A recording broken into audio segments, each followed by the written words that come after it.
Hello everyone, आज है 10 नवंबर दिन मंगलवार and you are watching the news narrator. Let's begin. आज फैसले का दिन और दिल्ली व क्रिकेट कनेक्शन।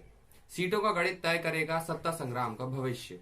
मतगणना सुबह 8 बजे से शुरू होगी, रुझान मिलने लगेंगे। दोपहर 12 बजे तक की स्थिति से पता चलेगा दावों का दम। सियासत और क्रिकेट में मंगलवार को फैसले का बड़ा दिन है। सियासत में बिहार चुनाव और मध्य प्रदेश के सत्ता संग्राम का फैसला होगा। वहीं आईपीएल का फाइनल मैच भी है। एग्जिट पोल की माने तो बिहार में तेजस्वी यादव की पार्टी राजद वाले महागठबंधन को बढ़त मिलती दिख रही है। महागठबंधन जीता तो इसकी धमक दिल्ली तक गूंजेगी। तेजस्वी का क्रिकेट कनेक्शन भी है। वे दिल्ली डेयरडेविल्स यानी कि अभी दिल्ली कैपिटल्स की ओर से खेलते थे। मंगलवार को आईपीएल फाइनल में दिल्ली कैपिटल्स व मुंबई इंडियंस में मुकाबला है। इधर प्रदेश में 28 सीटों पर हो रहे उपचुनाव के परिणामों में सांसद ज्योतिरादित्य सिंधिया के भाग्य का फैसला भी होना है। सिंधिया का दिल्ली का कद भी इसी से तय होगा। सिंधिया भी मध्य प्रदेश क्रिकेट एसोसिएशन के चेयरपर्सन रहे हैं। यहाँ सीटों का आंक गणित भी तय करेगा कि भाजपा सरकार रहेगी या कमलनाथ सरकार वापस आएगी।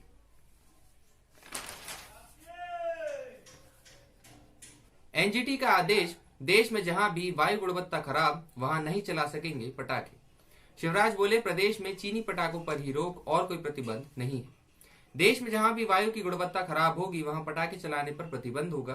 राष्ट्रीय हरित न्यायाधिकरण ने सोमवार को यह आदेश जारी किया है। वायु गुणवत्ता के गंभीर स्तर को देखते हुए दिल्ली एनसीआर में 30 नवंबर को आधी रात तक पटाखों के चलाने पर रोक लगा दी गई है। एनजीटी ने कहा कि उन इलाकों में 9 नवंबर तक आधी रात से 30 नवंबर तक पटाखों की बिक्री और उपयोग पर प्रतिबंध रहेगा। उधर सीएम शिवराज सिंह चौहान ने प्रदेश में लोगों को राहत दी है। एक ट्विटर यूजर के सवाल पर सीएम ने कहा कि मध्य प्रदेश खुशियों का प्रदेश है। यहाँ पर खुशियों पर किसी तरह का प्रतिबंध नहीं लगाते। प्रदेश में पटाखों पर कोई प्रतिबंध नहीं है। चीनी पटाखों पर प्रतिबंध जरूर है। उन्होंने नसीहत दी कि किसी भी देवी देवता के तस्वीर वाले पटाखे न बेचें और न ही खरीदें, उस पर प्रतिबंध है। दरअसल एनजीटी के आदेश के बाद पटाखे बैन होने की आशंका जताई जा रही है। यहाँ पहले से ही प्रतिबंध दिल्ली, महाराष्ट्र, कर्नाटक, पश्चिम बंगाल, उड़ीसा, राजस्थान, हरियाणा, सिक्किम, चंडीगढ़ में पहले से ही पटाखे बेचने और चलाने पर प्रतिबंध। मसूद मामला, 3 सह आरोपी गिरफ्तार। विधायक आरिफ मसूद की ओर से इकबाल मैदान में बिना अनुमति प्रदर्शन, भड़काऊ भाषण मामले में 3 सह आरोपियों को तलैया पुलिस ने सोमवार को गिरफ्तार कर लिया है। मसूद सहित 4 आरोपी फरार हैं। बैरसिया रोड स्थित कांग्रेस नगर निवासी मोहम्मद इकराम हाशमी, बाफना कॉलोनी निवासी नईम खान और मुरली नगर निवासी अब्दुल नईम को गिरफ्तार किया गया है। अभिनेता अर्जुन रामपाल के घर पर छापा, ड्राइवर हिरासत में। मुंबई ड्रग मामले में बॉलीवुड में नारकोटिक्स कंट्रोल ब्यूरो को छापेमारी तीसरे दिन जारी रही। अधिकारियों ने सोमवार को अभिनेता अर्जुन रामपाल के बांद्रा स्थित घर सहित कई ठिकानों पर छापा मारा। उनके ड्राइवर को हिरासत में लेकर पूछताछ जारी रखी है। शनिवार को कई निर्माता व निर्देशकों के ठिकानों पर छापा मारकर एनसीबी ने तलाशी ली। इसी दौरान नाडियावाला के घर पर 10 ग्राम गांजा मिला है। नाडियावाला की पत्नी को एनसीबी ने रविवार को गिरफ्तार किया। नाडियावाला को सोमवार को बुलाया गया था, लेकिन वे एनसीबी के दफ्तर नहीं पहुंचे। अर्नब को झटका, हाईकोर्ट से नहीं मिली जमानत। इंटीरियर डिजाइनर को कथित तौर पर खुदकुशी के लिए उकसाने के आरोप में गिरफ्तार तलौजा जेल में बंद रिपब्लिक टीवी के संपादक अर्नब गोस्वामी को बॉम्बे हाईकोर्ट ने सोमवार को जमानत देने से इनकार कर दिया है। कोर्ट ने अर्नब सहित तीनों आरोपियों से कहा कि आप निचली अदालत में अर्जी लगा सकते हैं। निचली अदालत को 4 दिन के भीतर फैसला करने का आदेश हाईकोर्ट ने दिया है। कोरोना की एक और लहर का खतरा, ठंड बढ़ने के साथ ही नए मामलों में तेजी की आशंका। बीते कुछ सप्ताह से इंदौर सहित प्रदेश के अन्य शहरों में कोरोना की रफ्तार कम हुई है, लेकिन राजधानी में केस थम नहीं रहे। प्रदेश के सबसे संक्रमित शहर इंदौर में जहां रोज 100 मरीज मिल रहे हैं, वहीं भोपाल में 250 पार है। विशेषज्ञों की राय माने तो मौसम में ठंड बढ़ने और तापमान गिरने पर केस बढ़ेंगे। खासकर बुजुर्गों और कमजोर इम्यूनिटी वालों को ज्यादा सतर्क रहना होगा। रविवार को शहर में 234 नए मरीज मिले। रेड क्रॉस अस्पताल में बैठक में लिया गया निर्णय, 1200 रुपए में पूरे शरीर की जांच। कोरोना की जांच के लिए मरीजों को अब परेशान होने की जरूरत नहीं है। मंगलवार को रेड क्रॉस अस्पताल में कोरोना के आरटीपीसीआर और एंटीजन टेस्ट शुरू किए जा रहे हैं।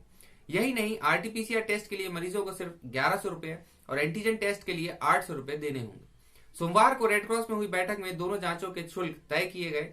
इसके साथ ही अन्य जांचों के लिए शुल्क भी तय किए। मालूम हो कि सरकार ने आरटीपीसीआर टेस्ट के लिए 1200 रुपए और एंटीजन टेस्ट के लिए 900 रुपए तय किए।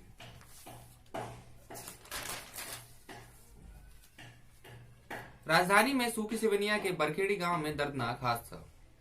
राजधानी में विदिशा रोड पर सूखी सिवनिया के पास स्थित भोपा बरखेड़ी गांव में सोमवार सुबह मिट्टी धसकने से एक साथ 4 बच्चों की मौत हो गई है। 2 बच्चे गंभीर रूप से घायल हो गए। बच्चों के परिजनों ने पोस्टमार्टम न करने को लेकर हमीदिया परिसर में जमकर हंगामा मचाया। दुखी और आक्रोशित परिजनों को संभालने के लिए पुलिस को काफी मशक्कत करनी पड़ी। काफी देर तक समझाइश के बाद परिजन पीएम कराने को तैयार हुए। एक साथ 4 बच्चों की मौत से गांव में दिवाली की खुशियां मातम में बदल गई।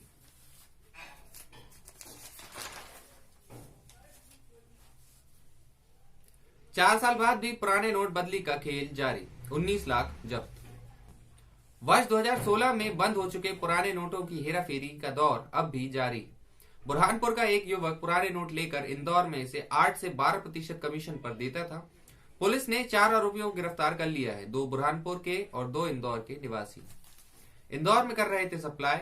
युवकों ने बताया कि ये पुरानी करेंसी एकत्रित कर इंदौर के गगन पिता गजराज सिंह तोमर उम्र 37 वर्ष निवासी महालक्ष्मी नगर इंदौर और सुभाष शर्मा उम्र 47 वर्ष अंबिकापुर एक्सटेंशन इंदौर को देते थे। पुलिस छापेमारी कर दोनों को पकड़ लिया।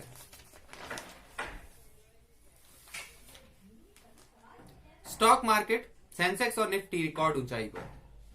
घरेलू शेयर बाजारों ने सोमवार को इतिहास रच दिया। बाजार के प्रमुख सूचकांक सेंसेक्स और निफ्टी रिकॉर्ड ऊंचाई पर बंद हुए। अमेरिका में जो बाइडेन के राष्ट्रपति चुने जाने का जश्न दुनिया भर के बाजारों में दिखा। अच्छी खरीदारी ने बाजार में जोश भर दिया है। दूसरी तिमाही में अब तक आए नतीजे में उम्मीद से बेहतर रहे हैं। सेंसेक्स और निफ्टी के 10 महीने यानी कि 200 कारोबारी सत्रों के बाद ऊंचाई के नए रिकॉर्ड बनाए गए। बीएसई के सेंसेक्स यानी कि 704 अंक या फिर 1.68% की मजबूती के साथ 42,597 के स्तर पर बंद हुआ। वहीं निफ्टी 50 इंडेक्स ने 198 अंक या फिर 1.61% की तेजी दर्ज कर 12,461 पर कारोबार खत्म किया।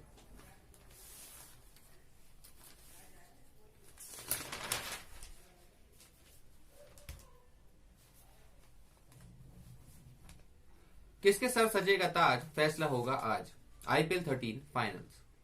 विजय रथ पर सवार मुंबई इंडियंस और अपना मनोबल वापस हासिल कर चुकी दिल्ली कैपिटल्स के बीच मंगलवार को होने वाले आईपीएल 13 के खिताबी मुकाबले में महासंग्राम होगा।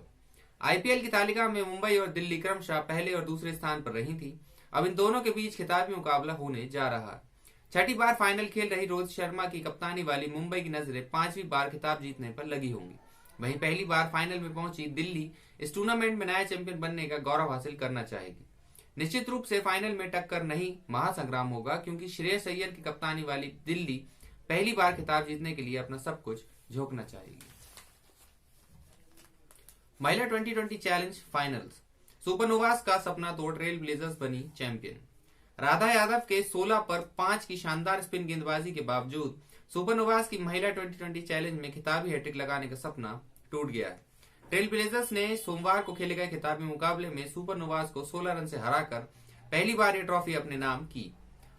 टॉस हारकर पहले बल्लेबाजी करते हुए ट्रेल ब्लेजर्स ने कप्तान स्मृति मंधाना की 68 रन की शानदार पारी से 20 ओवर में 8 विकेट पर 118 रन बनाए। मंधाना ने 49 गेंदों में 5 चौके व 3 छक्के लगाकर बेहतरीन पारी खेली। जवाब में सुपरनोवास की टीम 20 ओवर में 7 विकेट खोकर 102 रन ही बना सकी। इंग्लिश प्रीमियर लीग, साका का आत्मघाती गोल, आर्सेनल 3-0 से हारी। ओली वॉटकिंस के 2 गोल और बुकायो साका के आत्मघाती गोल की बदौलत लंदन में खेली जा रही इंग्लिश प्रीमियर लीग फुटबॉल के मैच में एस्टन विला ने आर्सेनल को 3-0 से हरा दिया। ओली पर एक तरफा फैसले करने के आरोप। प्रधानमंत्री ओली और प्रचंड में खींचतान, पार्टी विभाजन की ओर। नेपाल के प्रधानमंत्री केपी शर्मा ओली के खिलाफ सत्ताधारी पार्टी के सह अध्यक्ष प्रचंड ने साफ कर दिया है कि अगर मंगलवार तक पार्टी बैठक नहीं बुलाई गई तो ओली के बिना बैठक बुलाई जाएगी और उनको हटाने का निर्णय होगा। इसलिए है नाराजगी। पिछले महीने भारतीय रॉ चीफ सामंत कुमार गोयल से ओली की प्रोटोकॉल के खिलाफ गुपचुप मुलाकात में पार्टी के अन्य नेताओं से परामर्श किए बिना संघीय मंत्रिमंडल में फेरबदल, पार्टी के फैसलों को खारिज करते हुए प्रचंड धड़े से करीबी और करनाली के मुख्यमंत्री महेंद्र बहादुर शाही के खिलाफ अविश्वास प्रस्ताव आदि से नाराजगी है। सत्ता का अनूठा खेल, राष्ट्रपति पद से हटने के बाद खुल सकते हैं डोनाल्ड ट्रंप के पुराने मामले। यह डोनाल्ड ट्रंप की महज चुनावी हार ही नहीं है, उन्हें आगे भी मुश्किलें हो सकती हैं। आगे ट्रंप पर बैंक धोखाधड़ी कर धोखाधड़ी, मनी लॉन्ड्रिंग, चुनावी धोखाधड़ी जैसे मामलों के आरोप लग सकते हैं। ट्रंप को भारी वित्तीय घाटे का सामना भी करना पड़ सकता है। इनमें निजी ऋण और उनके कारोबार की मुश्किलें शामिल हैं। न्यूयॉर्क टाइम्स के मुताबिक अगले 4 सालों में ट्रंप को $30 करोड़ से ज्यादा का कर्ज चुकाना है। उनके निजी निवेश अच्छी स्थिति में नहीं है। आलोचक कहते हैं कि उनका राष्ट्रपति पद पर होना कानूनी और वित्तीय समस्याओं में उनका कवच बना हुआ था। तुर्की में इंस्टाग्राम पर दिया मंत्री पद से इस्तीफा। तुर्की में वित्त मंत्री ने अपने इस्तीफे की घोषणा करते हुए इंस्टाग्राम को चुना है। राष्ट्रपति रेसेप तैयब ने एर्दोगन के दामाद बरत अलबायक ने अपने इंस्टाग्राम अकाउंट पर एक बयान में स्वास्थ्य कारणों का हवाला देते हुए रविवार को वित्त मंत्री पद से इस्तीफा दे दिया। खबरों में आज के लिए बस इतना ही। कल मिलते हैं नई खबरों के साथ। तब तक के लिए धन्यवाद। जय हिंद।